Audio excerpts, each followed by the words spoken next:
Hello viewer, পূর্বের ভিডিওতে আমরা সিরিজ সার্কিট নিয়ে আলোচনা করেছিলাম। সিরিজ সার্কিটের একটি প্রবলেম সলিউশন করেছিলাম। আজকে আমরা একটা প্যারালাল সার্কিটের প্রবলেম সলিউশন করব। প্যারালাল সার্কিটে আমরা জানি রেজিস্টরগুলো সমান্তরালে অর্থাৎ প্যারালালি সংযুক্ত থাকে। এখানে আমরা তিনটি রেজিস্টর নিয়ে একটি প্যারালাল সার্কিট তৈরি করছি। প্রথম রেজিস্টরের নাম R1, দ্বিতীয়টি R2, তৃতীয়টি R3। এটি একটি ভোল্টেজ সোর্সের সাথে সংযুক্ত আছে। Voltage source V = 9 volt. প্রথমে আমরা প্যারালাল সার্কিটের বৈশিষ্ট্যগুলো এই উক্ত সার্কিটের সাথে তুলনা করে নিই। প্যারালাল সার্কিটের বৈশিষ্ট্যের মধ্যে একটি হলো প্যারালাল সার্কিটের সংযুক্ত প্রতিটি রেজিস্টারের লোডের বা রেজিস্টারের আড়াআড়িতে প্রয়োগকৃত ভোল্টেজ সার্কিটের মূল ভোল্টেজের সমান, অর্থাৎ মূল ভোল্টেজের সমান। এই সার্কিটের যদি ভোল্টেজগুলো প্রতিটি শাখার ভোল্টেজ V1, V2, V3 হয়, তাহলে V = V1, V2 ও V3 হবে। আরেকটি বৈশিষ্ট্য হলো প্যারালাল সার্কিটের সংযুক্ত প্রতিটি লোডের মধ্য দিয়ে প্রবাহিত কারেন্ট সার্কিটের মোট কারেন্টের প্যারালাল সার্কিটে প্রতিটি শাখার কারেন্টের যোগফল সার্কিটে প্রবাহিত মোট কারেন্টের যোগফলের সমান। অর্থাৎ এই প্রত্যেকটি শাখার কারেন্ট যদি হয় I1, এটি যদি হয় I2, পরবর্তীটি যদি I3 হয়, তাহলে মোট কারেন্ট I সমান, এটি যদি হয় মোট কারেন্ট যদি I হয়, সার্কিটের মোট কারেন্টের সমান কারেন্ট হবে I1 + I2 + I3, অর্থাৎ প্রতিটি শাখার কারেন্টের যোগফলের সমান হবে সার্কিটের মোট কারেন্ট।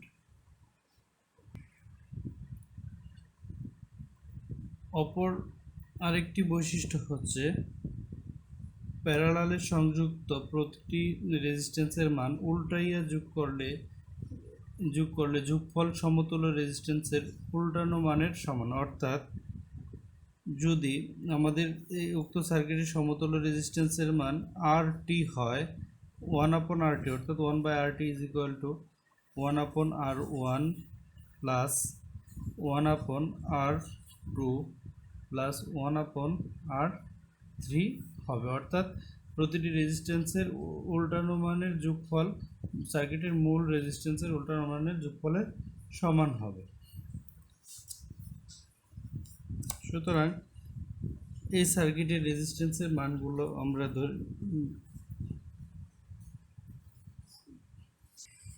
এই সার্কিটের সংযুক্ত রেজিস্ট্যান্সের মানগুলো আমরা বসিয়ে নেই। R1 4 ওহম, R2 10 ওহম ও R3 15 ওহম। এখন যদি বলা হয়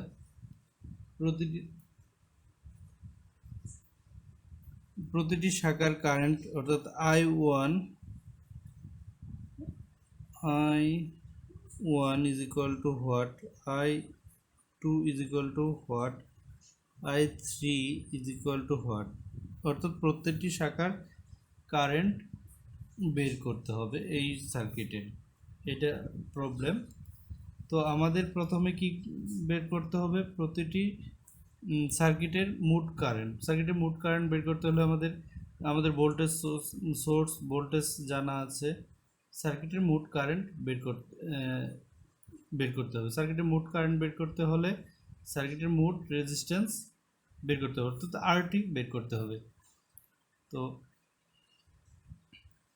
RTর ক্ষেত্রে 1/R1 এর মান বসাই 4 + 1/10, অর্থাৎ R2 এর মান বসাই 1/15, অর্থাৎ R3 এর মান বসাই। তাহলে এখানে 15 প্লাস 6 প্লাস 4, এটা জাস্ট একটা ম্যাথমেটিক্যাল টার্ম, 25/16 ওহম, অর্থাৎ RT is equal to 2.4 ohm. সার্কিটের মোট রেজিস্ট্যান্স আমরা বের করছি। এখন ভোল্টেজ আমাদের জানা, সুতরাং ওহমের সূত্র অনুযায়ী আমরা এই সার্কিটের কারেন্টও বের করতে পারবো। I is equal to V/RT। ভির মান 9 ভোল্ট, RTর মান 2.4 ওহম। সুতরাং I এর মান হবে 3.75 এম্পিয়ার। তো সার্কিটের মোট কারেন্ট আমরা পেয়েছি। এখন সার্কিটের অন্যান্য শাখার কারেন্ট বের করব। I1 ইজ ইকুয়াল টু মোট কারেন্ট গুণ ইন্টু আমরা যে শাখার কারেন্ট আমরা I1 বের করছি, বিপরীত শাখার রেজিস্ট্যান্সের গুণফল।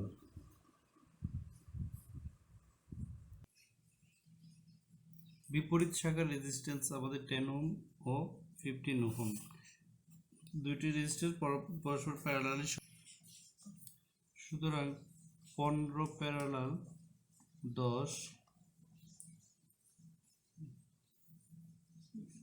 করলে আমরা পাই 4.28 ওহম। এখন এই প্রতিটি শাখার রেজিস্ট্যান্সের ভাগ করতে হবে, এটি কিন্তু কারেন্ট। এখন আমরা প্রতিটি শাখার কারেন্ট বের করে দেখাবো। প্রতিটি শাখার কারেন্টের মধ্যে I1, প্রথমে I1 বের করি। I1 বের করতে হলে কারেন্ট ডিভিশন রুল অনুযায়ী মোট কারেন্ট মাল্টিপ্লিকেশন, আমরা যে শাখার কারেন্ট বের করতে চাই ওই শাখার রেজিস্ট্যান্সের গুণফল, বিপরীত শাখার রেজিস্ট্যান্স গুণ করব। তো বিপরীত শাখার রেজিস্ট্যান্স আমাদের 10 ওহম আর 15 ওহম প্যারালালে সংযুক্ত আছে। 10 প্যারালাল 15 করলে আমরা পাই 4.28 ওহম। অন্যদিকে যদি আমরা এইটুকুর একটি সার্কিট কল্পনা করি, তাহলে এই দুটি রেজিস্টর প্যারালালে সংযুক্ত আছে, এটা R1 সিরিজে সংযুক্ত আছে। সুতরাং 4.28 যোগ এটুকুর মান আমরা 4.28 পেয়েছি, যোগ এই সিরিজে সংযুক্ত R1 এর মান 4, তাহলে দাঁড়াচ্ছে উক্ত সার্কিটের মোট রেজিস্ট্যান্স 8.28 ওহম। এখন I এর মানটা, এখানে আমরা I এর মান বসাই। I সমান আমরা পেয়েছি 3.75 ইন্টু 4.28 ডিভাইডেড বাই 8.28, আচ্ছা 3.75 ইন্টু 4.28 ডিভাইডেড বাই 8.26 ভাগ করলে আমরা I এর মান পাচ্ছি। I এর মান তাহলে হলো 1.94 এম্পিয়ার। এবার আমরা I2 এর মান বের করব। I2 এর মান বের করতে হলে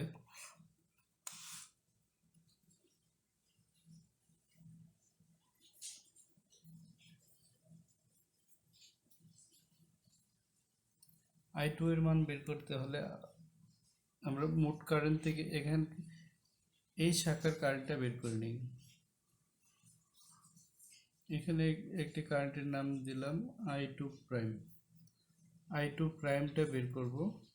I2 প্রাইম বের করতে হলে মোট কারেন্ট থেকে এই সার্কিটের মোট কারেন্ট 3.75 থেকে এটা মাইনাস করব। মাইনাস করলে আমরা এখানে পাচ্ছি I2 প্রাইম সমান কত পাবো, সরি I1 মাইনাস করব, I1 minus 3.75 minus 1.94, 3.75 minus 4 is equal to, এটা মাইনাস করলে 1.81 এম্পিয়ার আসে। এখন আমাদের I2 প্রাইমের মান জানা আছে, তো আমরা ইচ্ছা করলে I2 বের করতে পারি, I3 যে কোনো একটি বের করতে পারি।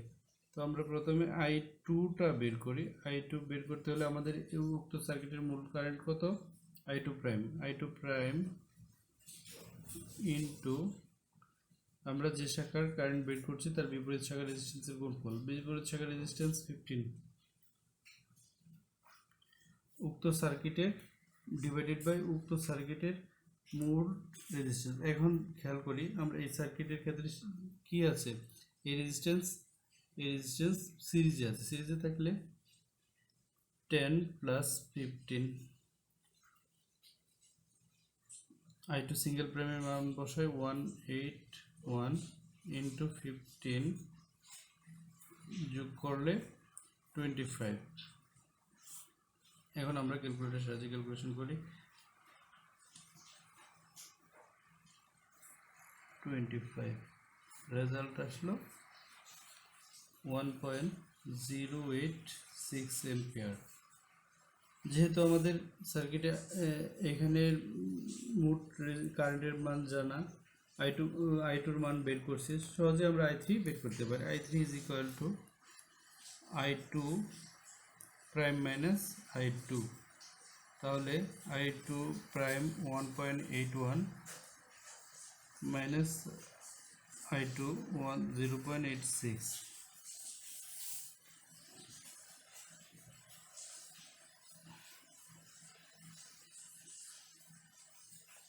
অর্থাৎ 0.724 এম্পিয়ার। তাহলে আমরা এই একটা আরেকটা I1 এম্পিয়ার, এই তিনটা রেজাল্ট পাবো। হ্যালো ভিউয়ার্স, এভাবে সিরিজ প্যারালাল সার্কিট সলিউশন করা হয়। তো নেক্সট ভিডিওতে আমরা মিক্সড সার্কিট অর্থাৎ সিরিজ প্যারালাল সার্কিট সলিউশন করব। ধন্যবাদ।